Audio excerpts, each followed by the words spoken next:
Please welcome Mike. Woo!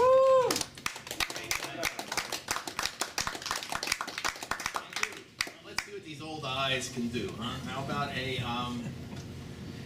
about a poem to my hometown? Through our debris our children walk, barefoot and barrios burdened at birth. Cry the cold china, billboards in Harlem, East 138, I still call you home. Turn back the promise, the premise, the menace, East 138, I still call you home. Abandoned like babies, burnt and begotten, over a river of peril, standing alone. At the crossroad, a beggar of jade and Jehovah, hustling for handouts from shadows long stilled. Spit out the devil, the demon, the donor, the monster, the baby, the shrill of the dead. Run the cold plasma over hordes of the faithful, East 138, I still call you home.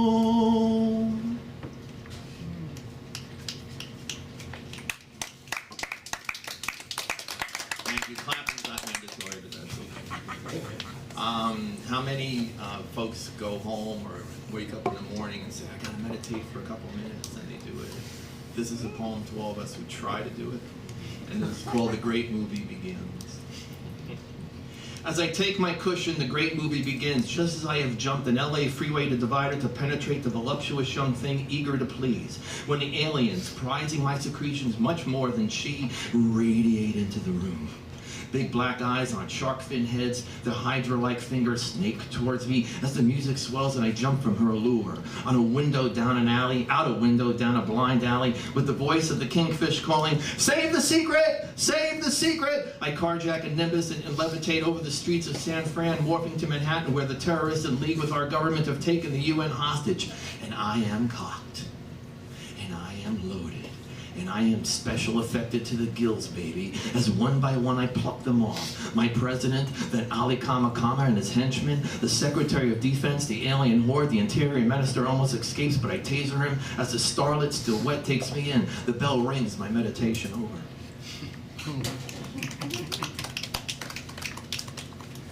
This is one that I do now and then, and I'm going to do it now because I haven't done it in a while. And it's called Gravity Gets Us All. Turning back the mileage is no easy task. Once the lines and crow's feet impede upon the mass. The doctors cut and the doctors stitch and they make museum pieces, but no matter how much you iron, babe, they're bound to see the creases. Gravity gets us all, baby. Gravity gets us all. Tummy in, shoulders back, these baggy shirts to hide the slack. The couch zucchini garden moans, a tad of rheumatism in my bones. There's facelifts and breast transplants, all to help a bad romance. Bags of sagging cellulite, skin now hangs that once was tight. Everybody, gravity gets us all, baby. Gravity gets us all. So we pay for Botox days and 2 shots of minoxidil. Yes, we must live on and on. Just let the clock stand still. The doctors cut and the doctors stitch and they make museum pieces, but no matter how much you iron, babe, they're bound to see the creases. Gravity gets us all, baby. Gravity gets us all. Thank you. In the universe next door to ours, I'm buzzed as fucking a wormhole, chasing the North Pole's magnetic slide, but it's picked up speed, so my compass can't be trusted. In the universe next door to ours, old hippies like me don't get gout. 8 million baristas and sommeliers have better things to do and much better medical benefits. Confusion headaches are a thing of the past. In the universe next door to ours, our children float on clean, gleaming tides. The dead are not dishonored. The last ship hasn't sailed or suffers in dry dock. In the universe next door to ours, New York isn't laced with warheads. Bomb trains don't rattle the western Hudson shore. In the universe next door to ours, I'm buzzed as fucking free of triggerfish and timestamp. Everything fits. And there's an Irish bar in every corner, and I ain't coming back.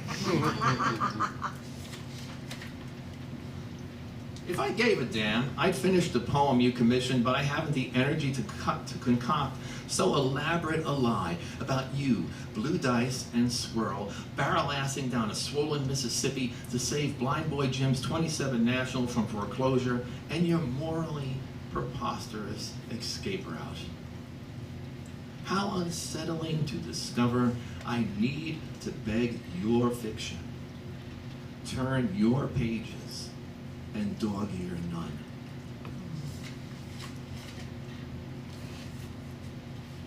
I'm sure we're all of the same mind here politically. This is called the Golden Graves. If you awoke fragile today, steer fucking clear. I'm standing on the dry line gathering steam and may say things I don't mean or purport to have written. Hitch my hide to the pity parade and parrot its opiate shuffle. Barely disguise my disgust for the words you choose to screed your codex, your rabid holy verse, your clown's redress, and how it persuades the querulous few to shoot me on sight, your sucker theorem's now historical record, your family portrait beside FDR, his cousin, and that black guy you fingered to demean and deplore. You piece of shit. You rat's fucking ass. You hell-bent blind soldier at war against science, at war against ourselves, in which no house stands. Not even the gold engraved ones. Not even the gold engraved. This happened, I was reading somewhere on Avenue C, but I can't remember where it was, about a month ago. And everything in here happened. So it's called Turn the Blue Corner. Caught in the rhythm of the great American thimble rig, I find myself shuffling shells for tourists from Wisconsin who missed their bus and now they're here. On Avenue C, where all the psychosis slides east on Thursdays, asking themselves or someone else or someone just as fucked if the 2-drink minimum applies to them. Everything pertains in New York, I say. So throw some hot sauce on that plain cheese pizza and watch my hands carefully.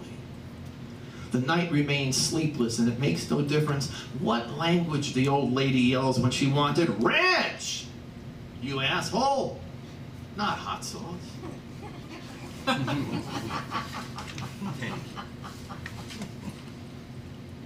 I'm chasing hammers through a 3-penny wind, wondering what they have on me. What somnambulant urge have they deciphered? What call?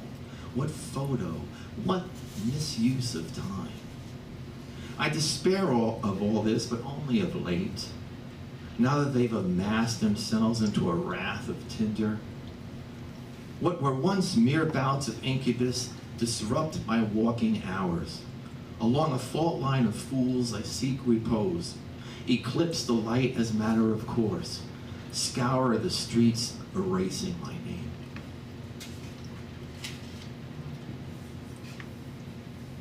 This was a true story, maybe back in 1926 or 25, and it's called Hand Job. At the opening of the very first drive-in in Camden, New Jersey, I was sitting with Carrie Ann Prentice hoping for a hand job right there in the front seat of my dad's Buick 8. A cherry roadster gleaming in the glow of Wife Beware, a British comedy of errors of which I remember nothing, but suspect, like all comedy of errors to be about hand jobs. How many and by whom? Did I mention she played piano? Knitted scarves for a nickel after the 29 crash. Led the Girl Scouts for 2 whole years in the art of macrame. She was cute too. Real cute. The kind of girl whose smile I still see as I place this rose on our headstone, hoping to lay at her side again soon.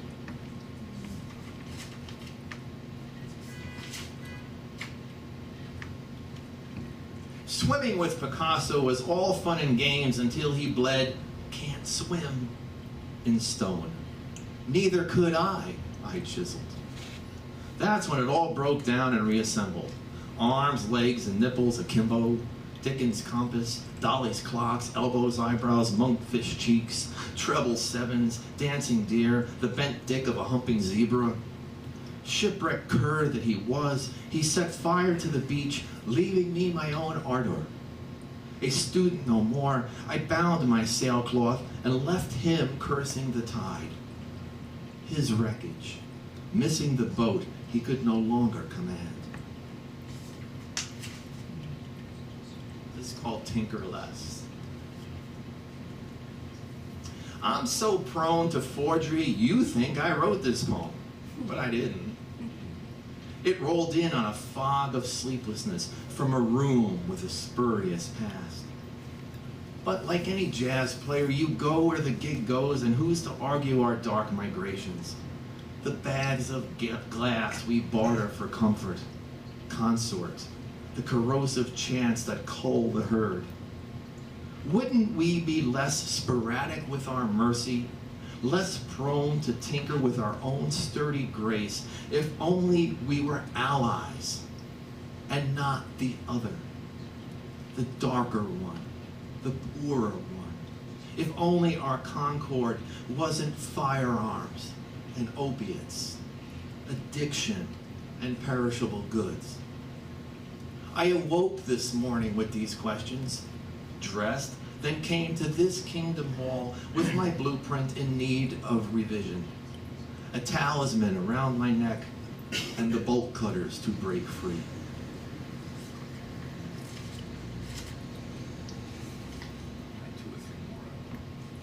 This is called Oblong Thing.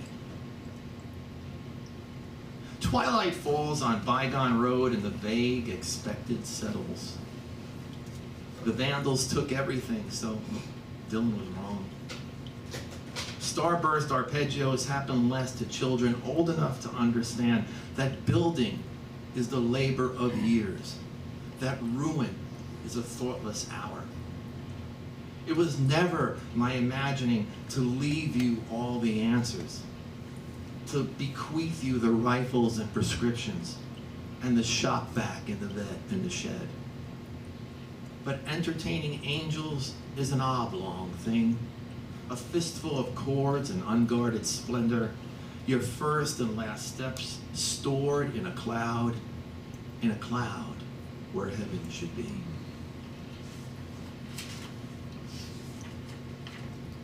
I ping-pong between machines, but why? To calibrate my steps towards the dirt nap? To tend my cell, my contusions?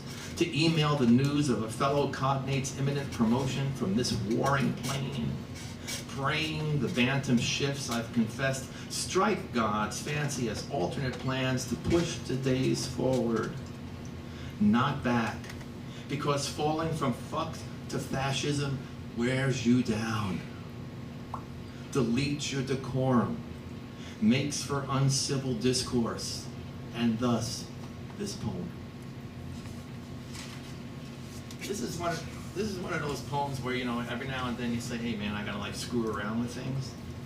So I was reading that back in the 80s, you would think I would remember, but that's a short-term thing too. Back in the 80s, it was a very big thing for Japanese families, and it spread throughout Asia and parts of Europe, to rent a wife, to rent a husband, to rent a prom date, to rent someone to go to a funeral with you or something. No physical attachment. You can actually rent a family. And this is called razzle, dazzle, prattle, cur. From overhearing the conversations, I know a lot of us here are writers or teachers, so I'm pretty sure you know what I'm talking about. I'm not really interested in renting a wife or a kid or a right-wing uncle like they do in Japan for 40,000 yen, but I could be convinced to rent an audience for my readings. Why not? 50, 60, 2,000, write it all off as a business expense. Supply boxed wine and let them cheer me on. A few cheap snacks, you know, those traditional things like crackers and grapes and potato chips and a chunk of cheese and lots of coffee. Then I could go on knowing the house was full, waiting for me to razzle, dazzle, prattle, cur, proclaim, redact, disavow, enact my anxious stand-up for righteous moments of silence and awe. Oh, glorious days of full house splendor, each buying my collected salvos, pushing me past the cloned bestsellers glutting the shelves. Renting relatives is big in Japan, and with dutiful throngs I could be too. Huge throughout the Pacific Rim. My brand in Afghanistan, Dubai, hired minions waiting in line. Charted judges who favor my flair, leased professors to offer a chair, a parade of imposters dealing my merch, of which, like most, is moldering in the basement. My own reality, real as sin. My ring of truth, a sideshow of barkers on payroll, attending my rights, my wrongs, my very irregular grammar. My shaded accents, so sublime. Deep into the 16th printing, I'd sail across the continents, buoyed by the bought and the bargained, all my travel tax deducted. Oh, glorious days of full house splendor, how alluring the mere hint of proper reception. Of laureates nodding welcome, their subordinates buying me cake. And I'm going to close with this one. And this was recently published. And this is called The Irreversible Future. We oohed and awed at the 64 World's Fair and the droids that would take away our work and give us more time with the kids.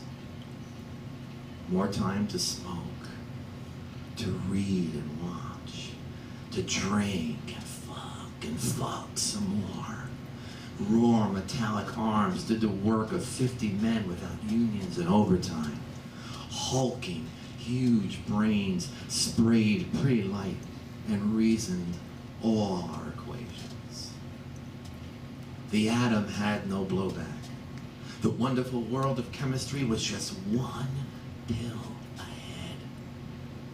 We marveled at modems and picture phones. Big oil gave us dinosaurs. The happy plastic family heartened us all. Different trips, same monkey, Disney ruled the air.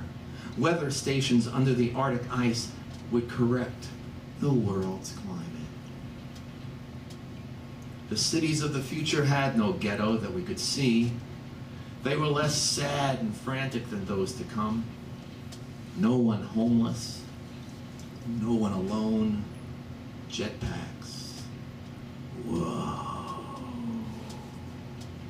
Space stations. Oh. Deserts were farms where dark robots picked the fruit. The Mick was there, I saw him. Amid the supercars, the Kennedys without Jack, for the darkness did just dawn. We oohed and odd, zipping on the monorail, carrying our radiated nickels and dimes, or were they pennies? I forgot all about the poor. We explored the mysteries of a woman's mind. Wisconsin cheese! 3D led to 4G, led to 5. They insist we don't need 6. We oohed and awed and became